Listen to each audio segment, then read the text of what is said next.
Violence, justice en crise et réinsertion, une solution dystopique. La violence envahit nos rues, les prisons débordent, les juges sont sous pression et la justice semble perdre pied. Aujourd'hui, on dresse un bilan sans concession, des prisons surchargées, une justice parfois injuste et des réinsertions qui échouent. Et si la solution était une télé-réalité où les détenus s'affrontent pour une place en prison? Provocateur? Oui. Réaliste? Peut-être. Plongez avec moi dans ce débat explosif. Vous pensez que la justice est à bout de souffle? Laissez votre avis en commentaire. En 2025, les chiffres parlent d'eux-mêmes. Les crimes violents auraient grimpé de 15% en 5 ans. Les prisons françaises sont à 120% de leur capacité, avec parfois 3 détenus par cellule de 9 mètres 2. Résultat, libération anticipée, peines alternatives et une défiance croissante envers la justice. Mais est-ce la faute des juges, des avocats ou d'un système dépassé? Ce chaos n'est pas nouveau. Le film L'Addition, 1984, de Denis Amar, montre un homme broyé par un système judiciaire absurde. Dans Surveiller et punir, 1975, Michel Foucault dissèque comment les prisons contrôlent plus qu'elles ne réhabilitent. Et Hunger Games, 2012, nous met en garde contre une société qui transforme la souffrance en spectacle. Magistrats, avocats et la question de la justesse. Les magistrats et avocats sont au cœur du système. Mais entre manque de moyens, dossiers qui s'empilent et pressions politiques, la justesse est-elle toujours au rendez-vous?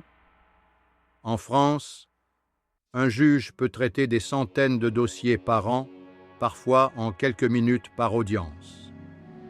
Résultat, des erreurs, comme l'affaire d'Outreau, où des innocents ont été condamnés à tort. Et les avocats? Certains défendent des criminels notoires, soulevant une question éthique. Faut-il défendre toutes les causes, même les plus indéfendables? Prenons Éric Dupond-Moretti, qui a défendu des figures controversées avant de devenir ministre. Est-ce un pilier de la démocratie ou un signe que la justice perd ses repères? Imaginez Claire, une avocate, face à un client accusé de violences graves. Elle sait qu'il est coupable, mais son rôle est de garantir un procès équitable. En le défendant, elle obtient une peine réduite, ce qui scandalise les victimes. Faut-il limiter qui les avocats peuvent défendre? Ou est-ce le prix d'un système juste? Et si, pour vider les prisons surchargées, on lançait la dernière cellule, une télé-réalité où les détenus s'affrontent pour une place en prison, des épreuves physiques et mentales, un public qui vote et un seul gagnant par épisode? Les perdants? Ils risquent l'exclusion, ou pire. Inspiré par Battle Royale, 2000, ou The Running Man, 1987, cette idée choque, mais pourrait désengorger les prisons. Exemple, Marc, condamné pour vol, résout une énigme sous les huées du public.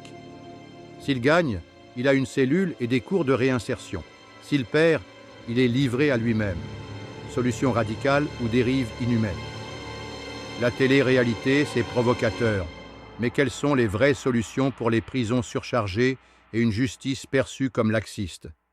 Voici 5 idées, certaines classiques, d'autres très controversées, avec des exemples concrets. Construire plus de prisons.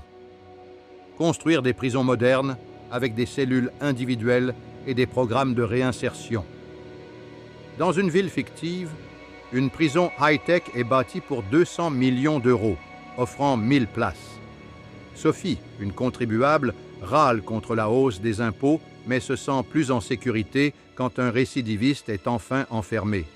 Problème, les délais de construction, 5-10 ans, et les coûts freinent le projet. Référence culturelle. Le documentaire Tothrith, 2016, sur Netflix, expose les limites de l'expansion carcérale aux États-Unis. Bracelets électroniques et peines alternatives. Remplacer l'incarcération par des bracelets électroniques pour les délits mineurs. Mise en situation. Laura, condamnée pour fraude, porte un bracelet électronique.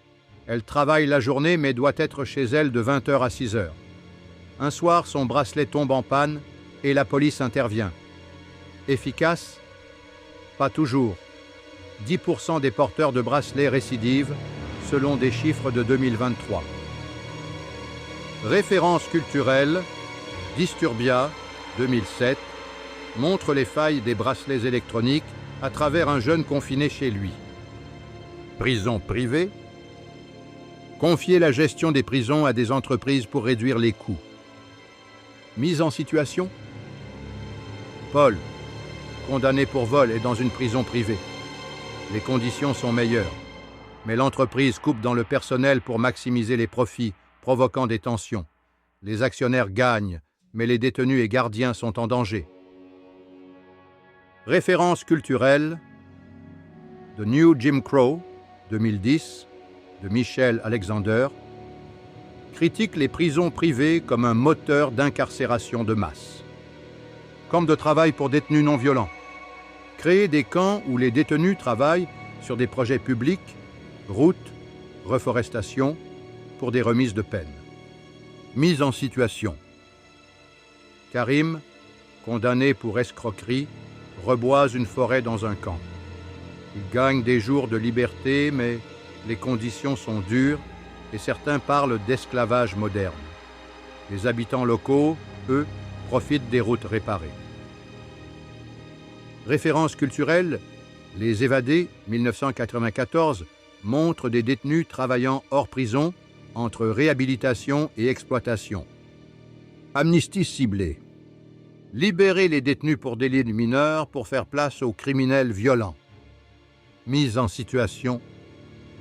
Julie, arrêtée pour vol à l'étalage, est libérée via une amnistie. Sans suivi, elle récidive. Mais un agresseur violent prend sa place en prison. Sécurité renforcée ou laxisme encouragé. Référence culturelle. Les Misérables, 1862, de Victor Hugo, adapté en 1982 par Robert Hossein, montre les injustices envers les petits délinquants. La réinsertion, un défi oublié. Et si le vrai problème, c'était la réinsertion? Une prison surchargée ne réhabilite pas. 60% des détenus récidivent dans les 5 ans en France. Le film Deux hommes dans la ville, 1973, de José Giovanni, avec Alain Delon, illustre ce drame. Un ex-détenu, aidé par un éducateur, tente de se réinsérer, mais la société et le système judiciaire le rejettent, le poussant à nouveau vers le crime. Des exemples réels confirment cette difficulté. En 2018, l'histoire de Jonathan, un ancien détenu français, devenu SDF faute de suivi, a ému le public. À l'inverse, des programmes comme ceux de la fondation norvégienne Bastøy montrent qu'une prison axée sur la formation et la confiance réduit la récidive à 16%. Et dans la littérature, Les raisins de la colère, 1939, de John Steinbeck, évoque les luttes des marginaux face à une société qui ne leur donne pas de seconde chance. Mise en situation. Prenons Ahmed, libéré après 2 ans pour vol. Il suit une formation de menuisier en prison, mais à sa sortie, aucun employeur ne l'embauche à cause de son casier.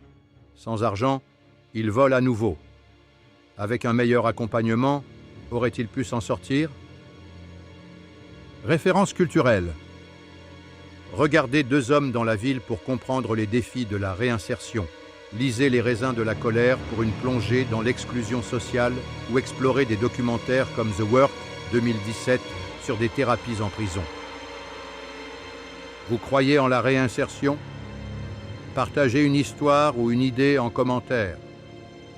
Violence, prison surchargée, justice sous pression, réinsertion en panne, ces problèmes nous concernent tous. La télé-réalité dystopique est une provocation, mais elle nous force à réfléchir. Jusqu'où irons-nous pour rétablir l'ordre? Défendre toutes les causes, comme le font les avocats, est-il juste? Et si la solution passait par plus de moyens pour les juges, de meilleures prisons et surtout une vraie réinsertion? La Norvège y arrive. Pourquoi pas nous? Dites-moi ce que vous en pensez en commentaire. Partagez vos idées. Et si cette vidéo vous a fait réfléchir, likez et abonnez-vous.